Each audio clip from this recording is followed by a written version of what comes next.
Pertanyaannya, apa hubungan Isra Mi'raj dengan cinta Khadijah?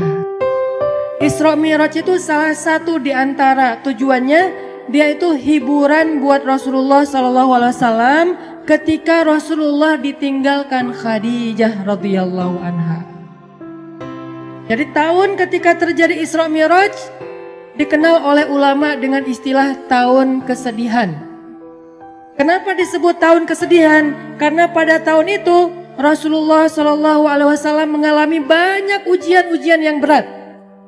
Salah satu ujiannya, pertama beliau ditinggalkan oleh paman tercinta beliau, Abu Thalib. Udah gitu ditinggalkan lagi oleh istrinya yang selama ini banyak sekali berkorban dan mensupport dakwah Nabi, yaitu Khadijah radhiyallahu anha. Dan ini bikin Nabi itu patah hati banget. Kenapa? Khadijah meninggalkan Nabi sedangkan pekerjaan dakwah belum selesai. Dakwah di Mekah itu lagi sulit-sulitnya, tetapi Allah membawa pulang Khadijah kepada Allah Subhanahu wa taala, sehingga Nabi merasa benar-benar tahun itu tahun kehilangan. Kehilangan Abu Thalib, kehilangan Khadijah, sehingga jadilah Nabi di kota Mekah, kalau kita ibaratkan itu kayak anak yatim, nggak punya tempat berlindung. Biasanya Nabi itu kalau beliau dicela, dibully sama netizen gitu kan. Ini analogi sosial media. Kita dibully netizen aja kayak sedih banget gitu. Apalagi Rasul dibulinya bukan sama sosial media yang gak ketemu orangnya, tapi langsung ngelihat ekspresi wajahnya, dilemparin sama kotoran. Nah, hiburan Nabi yang membuat Nabi itu kuat ketika dalam keadaan dibully rame-rame adalah Khadijah. Sehingga Nabi pulang ke rumahnya dalam keadaan lelah, dalam keadaan sedih, dalam keadaan kecewa. Nabi bilang kepada Khadijah, Khadijah, zammiluni, selimuti aku Khadijah, selimuti aku. Akhirnya Nabi diselimuti oleh Khadijah. Lalu Nabi curhat sama Khadijah, Khadijah, kenapa mereka mendustakan dakwah aku? Apakah aku terlalu keras kepada mereka? Kata Khadijah, tidak wahai Rasulullah. Apakah aku tidak menyampaikannya dengan jelas? Kata Khadijah, tidak ya Rasulullah, engkau sudah menyampaikan dengan jelas. Wahai Khadijah, bagaimana agama ini akan Allah menangkan jika mereka menolak agama ini? Kata Khadijah, ya Rasulullah, la tahzan. Jangan sedih ya Rasulullah, jangan kecil hati ya Rasulullah, jangan patah semangat ya Rasulullah. Insya Allah, Allah akan memenangkan agama ini suatu saat nanti. Sehingga Nabi jadi semangat lagi.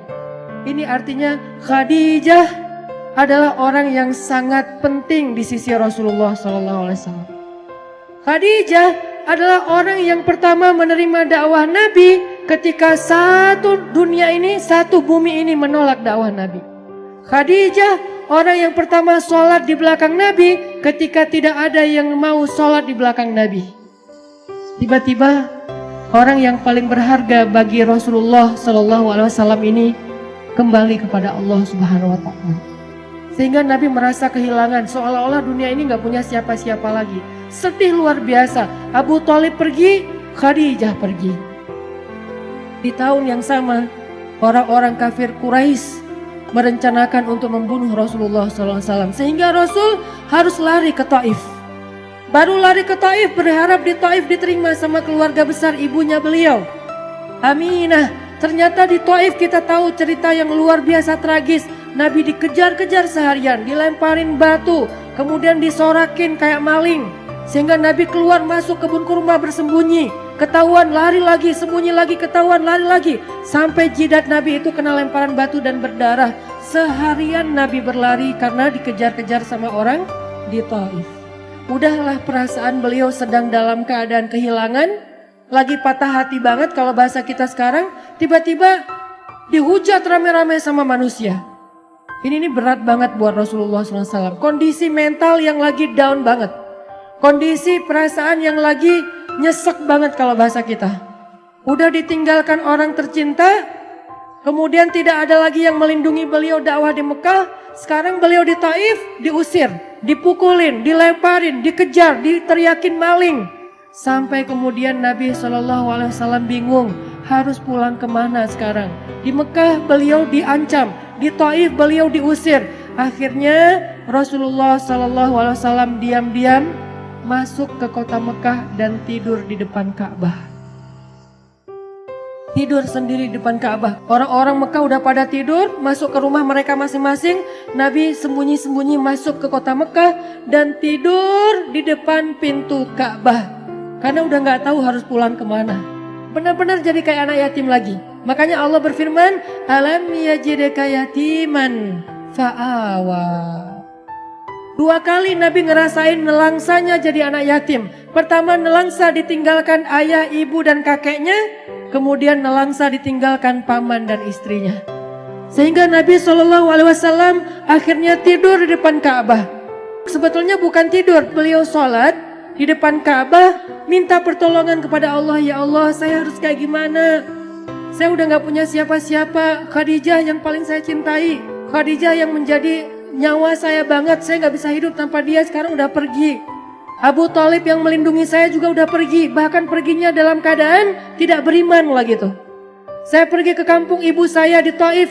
Orang-orang yang ada di Taif juga mengusir saya. Kemana saya harus pergi ya Allah? Sujud Nabi panjang di Ka'bah. Sampai setelah selesai sholat, Nabi lelah seharian karena pelipis beliau juga berdarah. Akhirnya Nabi tertidur di depan Ka'bah meringkuk.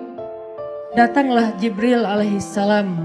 Kemudian malaikat Jibril memanggil Rasulullah SAW sembari duduk di sebelah beliau dengan panggilan kasih sayang, dengan panggilan yang kasihan. Ya Rasulullah, Nabi masih tidur.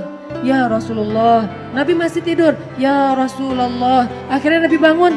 Jibril, kata Jibril, ya Rasulullah, Allah mengundang Rasulullah untuk melakukan perjalanan ke langit.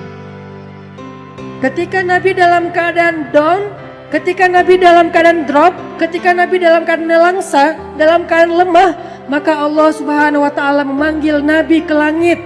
Ya Rasulullah, Allah memanggil Nabi untuk bertemu. Allah memanggil Nabi untuk naik ke langit.